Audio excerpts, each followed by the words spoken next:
Hello and welcome back to Boring Dad Gaming, where today we're going to be looking at the final position in our FM22 Gegenpress system, which is the sweeper keeper. So we'll quickly discuss what a sweeper keeper is. He's, as well as being a defensive role, he's still a goalkeeper, so his primary objective is to keep the ball out of the back of your net.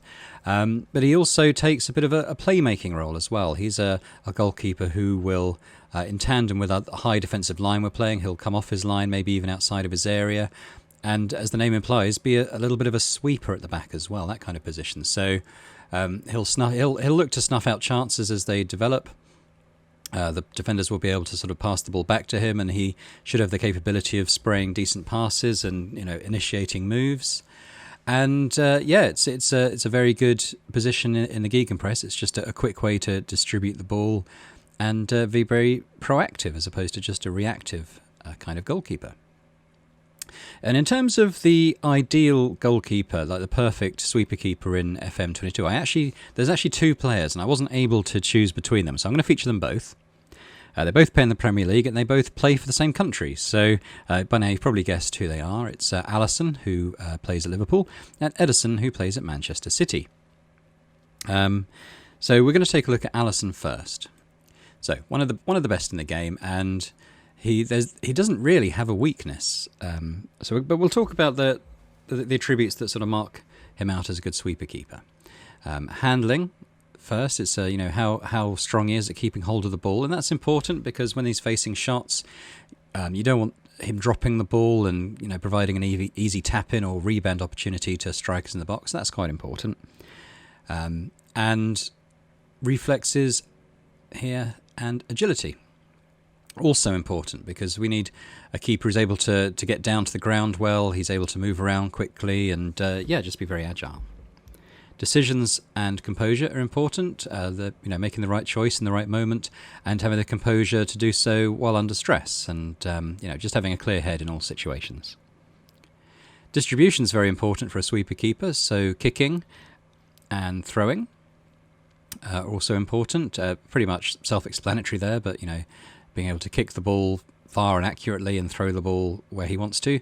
And in tandem with that, really, in this more sort of playmaking role, is passing, which is very good here on Alisson, and vision, which is less good. I mean, you don't need the goalkeeper vision to be massively high. I mean, it's better if it is, but they need, as long as they can kind of see a good place to pass the ball and have the capability of doing so accurately, that's good. Communication, like being able to talk to his defenders and organise the defensive line and defensive walls for free kicks and stuff. That's important. Something I like is tall goalkeepers, so aerial reach is, I think, quite important for just being able to jump up and catch crosses and corners as they fly in. And most of the goalkeepers we're going to look at are going to be on the tall side. And generally, the taller the goalkeeper, the better the aerial reach. Acceleration, quite important, being able to just come off the line quickly and just react to danger as it develops. Anticipation and positioning, both of which Alisson is very, very good at, is just, spotting danger and putting themselves in the right place at the right time. Concentration, even more so than defenders, a goalkeeper is a player who isn't actively involved that much during a game. Potentially he might only face the first chance of a match in added time after the 90th minute. And concentration just ensures that when those sort of few and far between situations do occur, that he has the sort of mental acuity to deal with it. Command of area is quite important. Again, just sort of dominating the box and putting opposition strikers off, sometimes without even having to make a save. Rushing out is, again, quite important. This is a tendency, and so the higher it is, the more likely they are to rush out and deal with danger proactively. And one-on-ones. With a high defensive line, the chances are they're going to face quite a few situations where an opposing striker is running at them, and a strong one-on-one stat just means that they'll be able to deal with that better. So there we go. And Alisson, I find, compared to the other goalkeeper we're going to look at, Ederson, it tends to be the sort of better in defence of the two. So perhaps a slightly more defensively minded goalkeeper, as Ederson very much excels on the playmaking side. But we'll quickly mention another stat as well, which is eccentricity. Basically, this just means a goalkeeper is going to do something unpredictable. And if you think of a player like David James, who you just never really knew what David James was going to do from 1 minute to the next. So he would have a very high eccentricity. Alisson here is around average. He probably was higher in previous editions because he did come to Liverpool with a reputation of, doing the unexpected. And I think early on they did see a few games where that happened. But I think it's something he's worked hard on to improve on. So a little bit more reliable now in that regard. Basically, the lower eccentricity, the better, I find. I wouldn't necessarily turn down a goalkeeper with high eccentricity. I wouldn't sign one with, say, 20 out of 20.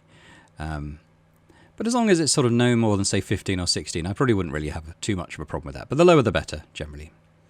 So let's take a quick look at Ederson. So here we go. Slightly different kind of goalkeeper. Again, very much a sweeper keeper.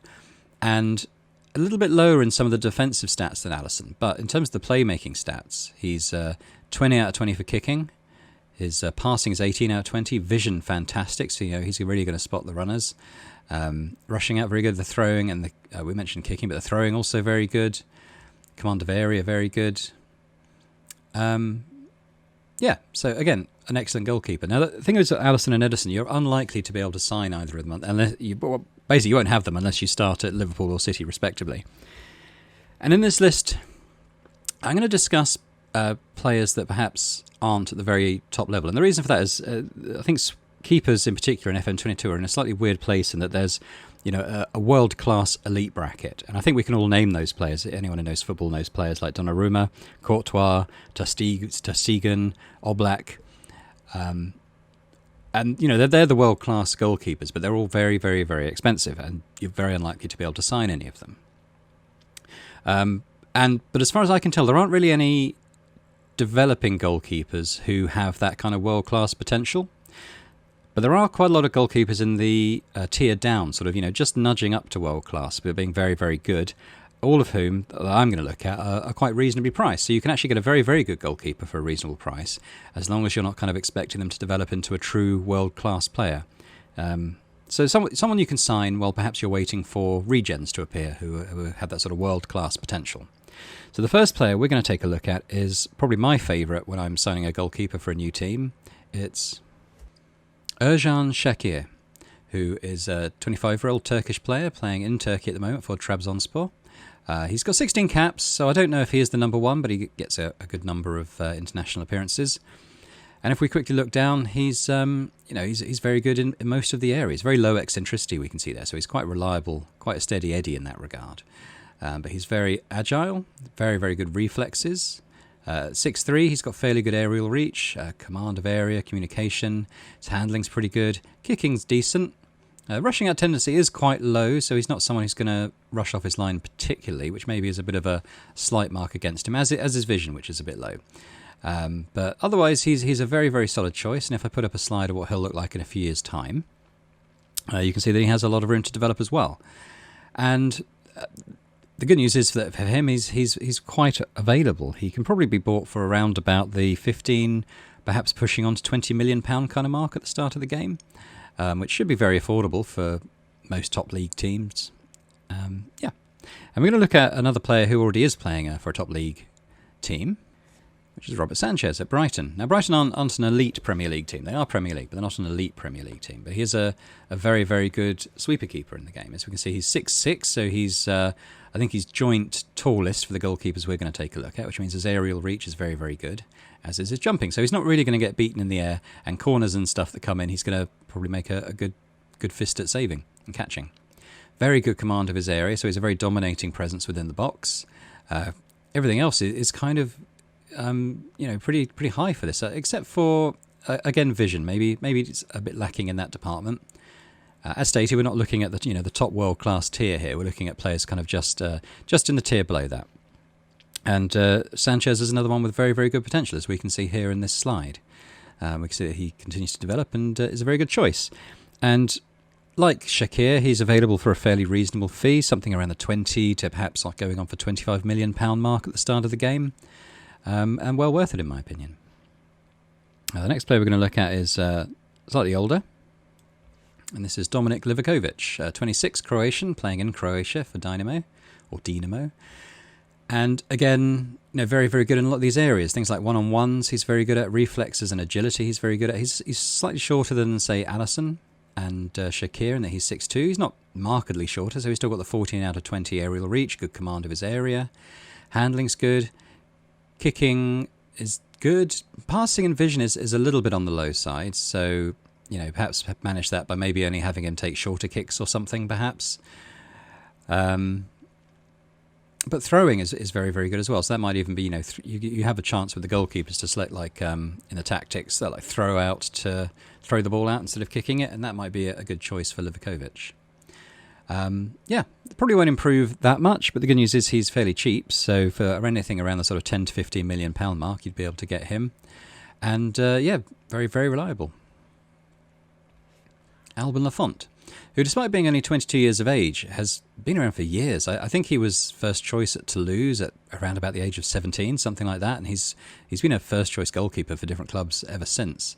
At 6'4", he's nice and on the tall side, good jumping reach and aerial reach, so going to be very good on those corners coming in. Good communication, very good reflexes and agility. It's in terms of weaknesses, maybe the passing and vision, so maybe take that into account when you're selecting how he distributes the ball. But eccentricity is low, so he's going to be very reliable. And again, he's going to be quite affordable as well. He's actually, I think he's only just moved to Nantes, but he was there on loan last year, so that might mean that he's actually willing to move despite he's only just signed permanently. I don't know. But probably from around the second summer, you'll be able to get him for around about the £20 million mark, I would think. And moving on from Lafont, we're going to look at Andre Onana, who is at Ajax. 25 years old, 17 caps, Cameroonian, so I think he's probably the number 1 or number 2 for his country. At 6'4", he's the same height as Lafont, so again, very good in the air, like 16 for jumping and 15 for aerial. And as you can see here, he's just a really, really good all-rounder, honestly. He eccentricity is maybe slightly on the high side, but nothing to be that concerned about. And the vision's a little low, but the kicking and throwing and passing are all good. So, maybe he won't be brilliant at spotting attacking opportunities, but he's going to be able to put the ball where he wants it to. Yeah, nothing really else here to complain about. And the good news here is that he is very, very affordable. You'll probably notice from his contract, he's running it down. Ends in 2022, June 22, and probably around December 21, you'll be able to start, or January 22, be able to start putting in offers to just sign him on a free, and he'd be a fantastic free signing for, I think, most clubs within the game. So it says here, yeah, he's decided to leave on a free transfer here in this game, and Ajax are actually actively trying to sell him. So for only, it's just under £10 million here, they'd be willing to sell him.